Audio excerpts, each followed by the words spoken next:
Hello guys, welcome to Libra Philippines. So reading ito for Libra, Sun, Moon, Rising, Venus, and Jupiter Libra. Take only what resonates guys. Hindi ito magre-resonate sa lahat, of course. Hindi ko makukuha lahat ng energy ng Libra sa mundo. Kung hindi makarelate sa'yo, makaresonate sa'yo, okay lang yon. May mga next readings pa tayo. Kung gusto mo, pwede ka magpa-personal kay Jing Tarot Reader. Pwede ka magpa-reading sa kanya. Pwede mo siyang dayuhin sa personal. Punta ka sa Calamba, Laguna, doon ang location nila. Ayan, nanggagamutin po kasi sila mag-asawa, ano. And, wait lang, habang inaayos ko to. Ayan. Kung gusto mo naman, pwede ka magpa-reading sa akin, Unipree, pumunta ka na lang yan sa TikTok shop. Okay? Ayan, meron tayong bracelet doon na available na may kasama siyang reading. Kung gusto mo magpa-astrological reading, guys, dito medyo natatagalan ako kasi yung iba hindi agad alam yung kanilang details. Kailangan alam mo yung iyong birthday, pangalan na, oras ng iyong pagkaanak at lugar kung saan ka pinanganak. Okay, kung hindi mo alam yung pinaka-oras, tignan mo sa birth certificate mo yon. Or, pwede mo naman tanongin yung nanay mo, no? Kung wala sa birth certificate, ano yung pagkakaalala niya, ikaw ba'y pinanganak ng madaling araw, ganon. Tapos tansyahin mo na lang kung anong mga oras yan. Ayan. So, anyway, isimulan na natin ang reading. Isang shuffle na lang, simulan natin, Libra. Okay. Thank you, Spirit Guides, Angel Guides. What do we have here for the sign of Libra? Inom lang ako, guys.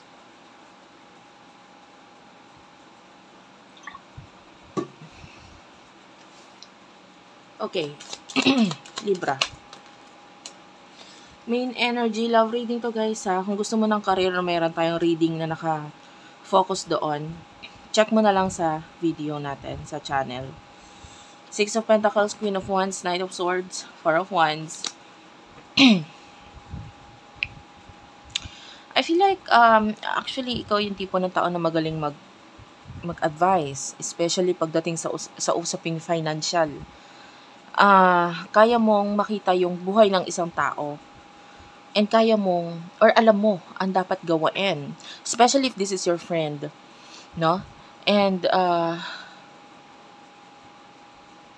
na-analyze mong mabuti yung buhay niya. And that you are a good advisor. The Six of Pentacles, nakikita rin natin na magaling ka rin tumulong. Hindi lang ikaw magaling na advisor o magaling sa problema ng iba. Magaling ka din tumulong. And with the Knight of Swords, I also see your energy as being a risk taker. Okay? Yung mga kaugalian mo na yon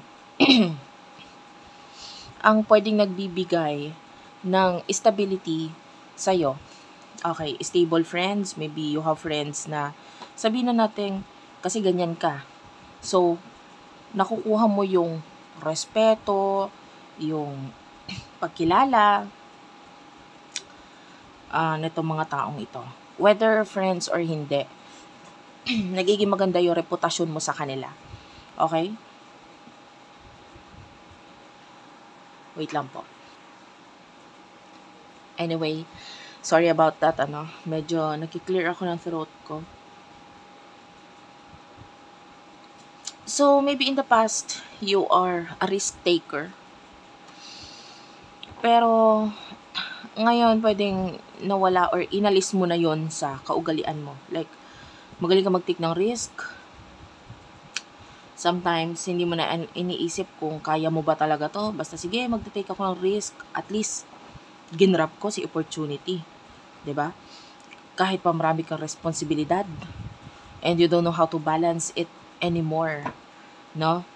I'm seeing the planet Jupiter. Ngayon si planet Jupiter, wala yan. Kain lang ng kain yan. Growth lang ng growth ang gusto niyan. Ngayon, ang tanong, kaya ba ng mga responsibilidad mo na ma-prioritize kung ano man ito? So, for now, nakikita natin na hindi ka na ganon. Maybe you do have a lot of explanations. Seven of Cups, na natutunan mo ng mamili kung alin ba talaga yung dapat kong bigyan ng atensyon, ano yung dapat bigyan ko ng time, alin yung dapat you're being honest to yourself. 'Di ba? And natututunan mo ng tumanggi, alisan yung mga alam mo, ay nako, ito pampatagal lang to ng aking ng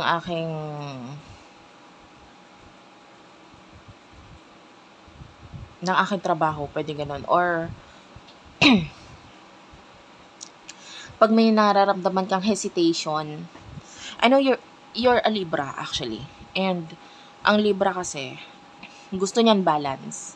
But maybe in the past, hindi ka naging balance sa sarili mo. Yun nga, parang nagkaroon ng problema, nahirapan ka, ganun. But now, you're being more honest sa mga kung ano yung tingin mo magbibigay ng long-term goals sa'yo. Pagdating sa love, sino tong person na kakonect mo?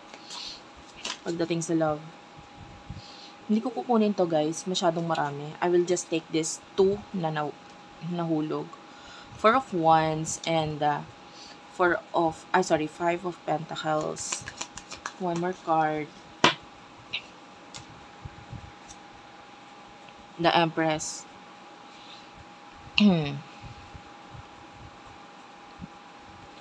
I feel like you're dealing with a person na pwedeng malaki yung paghanga mo dito sa taong to. Like, gusto mo siya physically. Everything about this person is para sa'yo. Perfect. And might be maybe you don't know, no? Excuse me, talagang parang may ano ang aking throat. Parang nahirapan magsalita. Pero, pagpasensya nyo na lang po. 5 of Pentacles, so, I feel like medyo nahihiya itong person nito with regard sa kanyang finances. Medyo may problema din siya financially. And then, you want explanation, you want this person na makipag-connect, communicate, ano ba, kamusta na, ganyan. And gusto mo maging honest siya sa relationship, sa emotions niya, or sa pinagdadaanan niya. Maybe you see this person as stable, okay naman siya. I can see a father figure. I can see a person na may communication sa inyo through money. But then, medyo nahiya siya sa'yo. Usaping financial, medyo nahiya siya sa'yo. Some of you, pwede nagkaroon na kayo ng shared connection or shared finances. Okay? Or pwedeng nagkaroon na ng partnership in the past. Maybe nagkaroon na ng usaping pera in the past. Business partners in the past. Yung iba pwedeng usaping loan, usaping utang, ganyan. And I don't know why, but might be isa sa inyo ay naging yung parang tumulong para mag-heal yung problema pagdating sa pera in the past. Maybe this is you na nag-heal yung mga problem mo pagdating sa pera sa tulong niya, or siya yon na yung mga problem niya sa pera kahit papaano nakatulong ka na mag-heal yon, maayos niya yon. Okay, so etong taong to masyadong marami siyang responsibility ngayon. And isa ito sa nakakapagpahirap, nakakapagpalungkot sa kanya, nahihiya siya sa'yo. Maybe regarding this new beginning, silent or hindi nakikipag-communicate itong person na to because hindi niya alam kung paano ayusin yung sarili niya. There's a lot of problema sa buhay niya ngayon. Okay, so anyway, tell me more for the sign of Libra, Sun, Moon, Rising, Venus, Jupiter, Libra.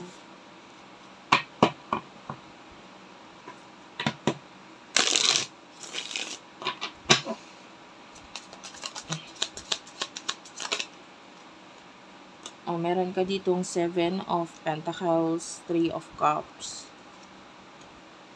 and 10 of Cups. Sa side ng person na ito, you do have the Death card, the Wheel of Fortune, and the Temperance, tatlong major arcana.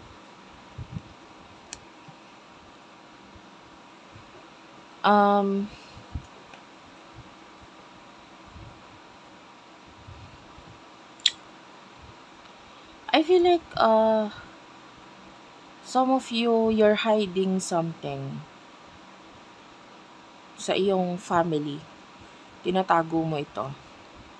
Usaping, yung iba usaping pera or usaping maybe with regards to your problem, gusto mo ikaw lang haharap dito. They are, hindi man natin sinasabing hindi sila makakatulong or wala or i-judge ka nila, but I see a supportive family, supportive energies. Kaya lang ikaw ito na parang medyo this time you're focusing on your higher self, you're focusing on your spirituality, you're focusing on your responsibility, and parang ayaw mo silang idamay dito. Maybe with regards to your money, hindi siya masyadong nag-grow for now, for whatever. But I can see you cause, there's a lot of things na nagko-cause or nagdudulot, nagbibigay sa'yo ng stress. And maybe yung family na ito ay as much as possible, ayaw mong malaman or makita nila yung pinagdadaanan mo. And you do have this energy na pagdating sa love, pagdating sa person na ito, maybe siya alam niya because nagiging vulnerable ka sa taong ito. Sa kanya ka nagiging mahina, sa kanya ka nag-open ng everything. Maybe this is a friend, especially with the Three of Cups. Or maybe this is a person na parang pwedeng alam niya yung mga pinagdadaanan mo. Yeah. Or pwedeng nalaman niya. Either sinabi mo or nalaman lang niya. Ganon.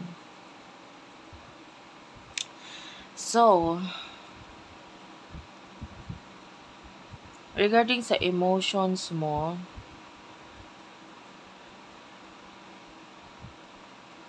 I feel like mahal mo tong taong to. In a way na kasi, pwedeng sa kanya mo lang na-experience na sa usaping kaibigan or sa usaping mga taong malapit sa'yo, no? Some of you pwedeng, bukod sa magulang mo, bukod sa tatay mo, pwedeng ganon. Siya yung nagustuhan mo sa kanya is that yung mga negative things na nangyari sa'yo in the past, pwedeng tanggap niya lahat yun, or maybe you do share the same values, you do share the same goals, and nakikita mo na nagkakaroon ka ng growth dahil sa kanya. Or maybe pagdating sa mga problema mo, ayun nga, pwedeng natutulungan ka niya, and vice versa, pwedeng nakakatulong ka rin naman regarding sa problema niya. So with the Death card, this person is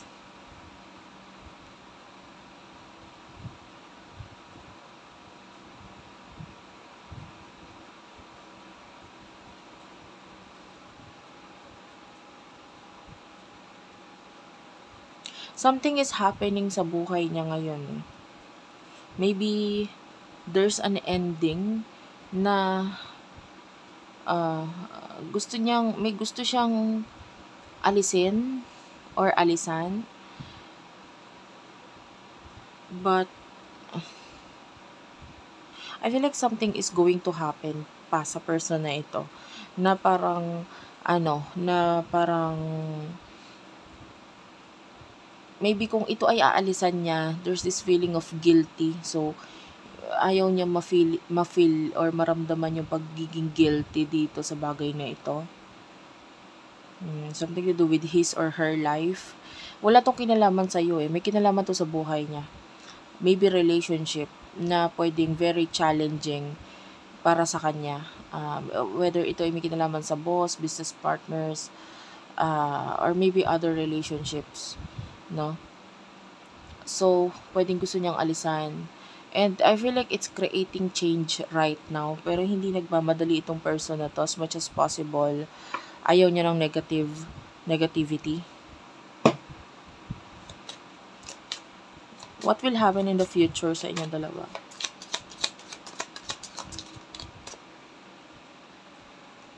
Ten of Pentacles, Queen of Pentacles is here. One more card. The Tower and the Knight of Cups. Tell me more naman sa side ng person mo.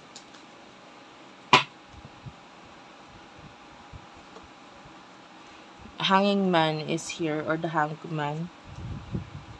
Seven of Swords. Page of Cups. The Lovers.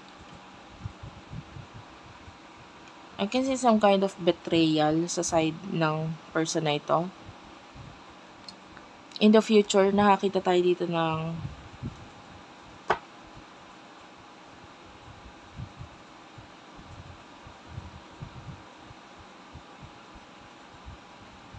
maybe betrayal pagdating sa friends or other relationship sa buhay niya. Maybe may kinalaman din sa usaping pera, but some of you, itong person na ito, pwede magkakaroon siya ng some kind of losses. Okay? And nagpapakita ito as the Lovers, partnership or other connections na pwedeng, with the Seven of Swords, pwedeng parang wala siyang choice kundi umalis or lumayo or mag-let go. Kasi niloko ko parang ganun. And this is, relationship na hindi matukoy kung ito'y may kinalaman sa love or may kinalaman sa business or career. Basta it's partnership between sa person na ito at sa iba. Okay? So, may betrayal doon. With regards to your side, I can see a lot of money. Huge money is here. Queen of Pentacles, Ten of Pentacles. This is a lot of stability para sa'yo. With the Tower, kung ano man yung mga matatapos dito with the Knight of Cups, I feel like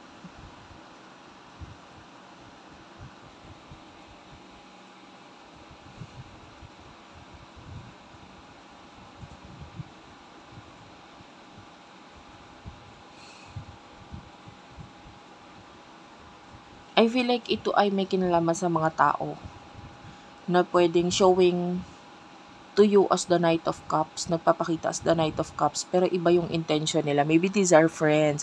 Alam mo, pareho kayo. Kumbaga may sarili-sarili kayong pagdadaanan in the future sa mga kanya-kanya ninyong buhay.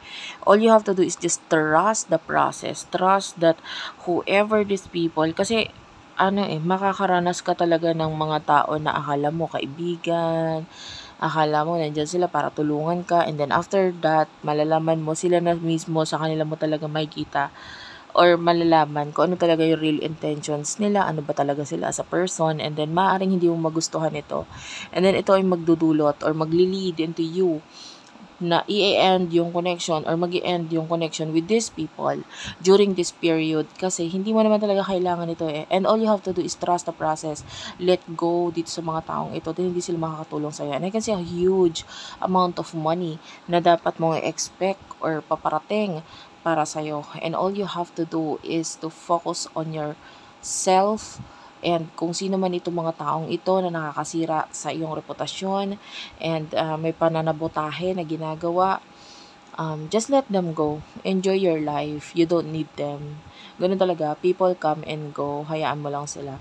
Alam mo, sa side mo, sa side ng person mo, pareho na may mga taong inaalis sa buhay nyo ngayon para mas maging maganda ang outcome ninyo sa buhay, 'di ba? Dahil itong mga taong ito ang nakakapagpapigil para maranasan mo yung success or yung kaayusan, no?